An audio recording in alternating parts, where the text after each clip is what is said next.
കഞ്ഞിക്കുഴി ഗ്രാമപഞ്ചായത്തും കുടുംബാരോഗ്യ കേന്ദ്രവും ചേർന്ന് പാലിയേറ്റീവ് ദിനാചരണം സംഘടിപ്പിച്ചു. പാലിയേറ്റീവ് ദിനാചരണവും വയോജന ഗ്രാമസഭയും സാന്ത്വന സഹായവും ഒരുക്കി കഞ്ഞിക്കുഴി ഗ്രാമപഞ്ചായത്തിന്റെയും കുടുംബാരോഗ്യ കേന്ദ്രത്തിന്റെയും ആഭിമുഖ്യത്തിൽ നടന്ന പാലിയേറ്റീവ് ദിനാചരണം എഡ്യൂക്കേഷണൽ സൈക്കോളജിസ്റ്റ് എൻ ജയൻ ഉദ്ഘാടനം ചെയ്തു. പഞ്ചായത്തിന്റെ പദ്ധതി രൂപീകരണത്തിൽ വയോജനങ്ങൾക്കായുള്ള പദ്ധതി നിർദ്ദേശങ്ങൾക്കുമായി വയോജന ഗ്രാമസഭയും ഒരുക്കിയിരുന്നു. കിടപ്പ് രോഗികൾക്ക് ആവശ്യമായ കിറ്റും വിതരണം ചെയ്തു.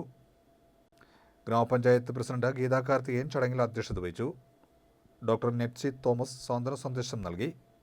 ബ്ലോക്ക് പഞ്ചായത്ത് സ്ഥിരം സമിതി അധ്യക്ഷ സുധാ സുരേഷ്, പഞ്ചായത്ത് ആരോഗ്യ standing committee chairperson Jyothimol, panchayat അംഗങ്ങളായ FCV Ernad, S Joshimon, B Indira, A Pushpavali, Rajani Ravipalan, CK Shobhanan, panchayat secretary TF Sebastian, assistant secretary P Rajeev, anganwadi supervisor Anila Sasidharan, KC Venugopal എന്നിവർ സംസാരിച്ചു. Panchayat vice president advocate M Santhosh Kumar സ്വാഗതവും health inspector Joby M Leen നന്ദിയും പറഞ്ഞു.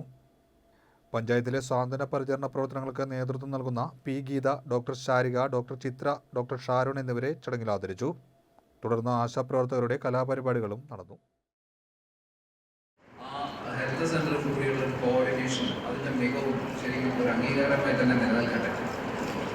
അവിടുന്ന് നിങ്ങൾക്ക് കിട്ടുന്ന തീർച്ചയായിട്ടും അത്രയും കഴിവുള്ള ഒരു ടീം നയിക്കുന്ന പഞ്ചായത്തിലും മെഡിക്കൽ സെന്ററിലും ആരോഗ്യപരമായ അല്ലെങ്കിൽ ശാരീരികപരമായ കാരണങ്ങളെക്കുറിച്ച് നിങ്ങൾ വേവലാതിപ്പെടേണ്ടി വരില്ല എനിക്ക് പൂർണ്ണമായി ഉറപ്പാണ്.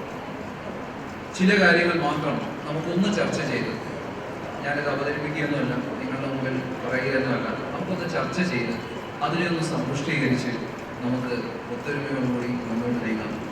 വേറൊന്നുമല്ല, പ്രായമാകുമ്പോൾ ശ്രദ്ധിക്കേണ്ട ചില മാനസികമായ ചില കാര്യങ്ങൾ, മാനസിക ആരോഗ്യത്തെ വീണ്ടെടുക്കാൻ. ഒരു കാലഘട്ടത്തിൽ നമ്മൾ, പുരാതനമായ കാലഘട്ടത്തിലൊക്കെ നമ്മൾ മാനസിക അസുഖങ്ങളെന്ന് വിളിച്ചിരുന്നു, മെന്റൽ ഡിസോർഡറുകളെന്നാണ് വിളിച്ചത്. അവിടെ തന്നെ നമ്മൾ മാറിക്കഴിഞ്ഞു. ഇപ്പോൾ നമ്മൾ ഉപയോഗിക്കുന്ന വാക്ക് ഇന്റർനാഷണൽ, അതായത് UN പോലുള്ള സംഘടനകൾ പോലും ഉപയോഗിക്കുന്ന വാക്ക് മാനസിക ആരോഗ്യം എന്ന് മാത്രം. ശാരീരിക ആരോഗ്യത്തിന്റെ അത്രയും പ്രാധാന്യമുള്ള ഒന്ന് തന്നെയാണ് മാനസികാരോഗ്യം. നമുക്കെങ്ങനെ സന്തോഷത്തോടു കൂടിയിരിക്കാം? അപ്പൊ നമ്മൾ ആലോചിക്കുമ്പോഴത്തേക്ക് ഒരുപക്ഷെ സന്തോഷം എന്ന് പറയുന്ന വാക്കിന്റെ അർത്ഥം എന്താണ്? നമ്മൾ അടുത്തൊരു തലത്തിലേക്ക്, ആ തലത്തിലേക്ക് ചിലപ്പോൾ നമ്മൾക്ക് സാമ്പത്തികമായിരിക്കാം, സാംസ്കാരികമായിരിക്കാം, കൂട്ടുകൂടലായിരിക്കാം, ഭക്ഷണമായിരിക്കാം, അല്ലെങ്കിൽ വസ്ത്രമായിരിക്കാം, അങ്ങനെ ഒരുപാട് നമ്മളുടെ മുമ്പിൽ സെലക്ഷനുള്ള, അതായത് തിരഞ്ഞെടുക്കാൻ ലക്ഷ്യമുള്ള ഒരു സാധനമാണ് സന്തോഷം എന്ന് പറയുന്നത്. എത്രയൊക്കെ ആണെങ്കിലും ജീവിക്കുന്ന സമയം വരെ പ്രായമായി എന്നുള്ള വാക്ക് പ്രായമായവരുടെ സഭ എന്ന് പറയുമ്പോഴും പുതിയ കണക്കനുസരിച്ച് 60 വയസ്സിനുള്ളവരെ, 60 വയസ്സിന് മുകളിലുള്ളവരെ പ്രായമുള്ളവരെന്ന് വിളിക്കാമോ എന്നുള്ള ചർച്ചയൊക്കെ നടക്കണം.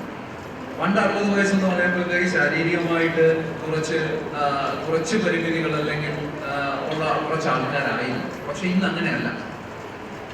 പ്രിയങ്കരനായ വക്കീലിന്റെ വാട്സാപ്പ് സ്റ്റാറ്റസിനകത്ത് കർഷകരുടെ ഫോട്ടോ മിക്കവാറും കാണുന്നുണ്ട്, ചീരയായിട്ട് നിൽക്കുന്നതും അങ്ങനെയൊക്കെയാണ്.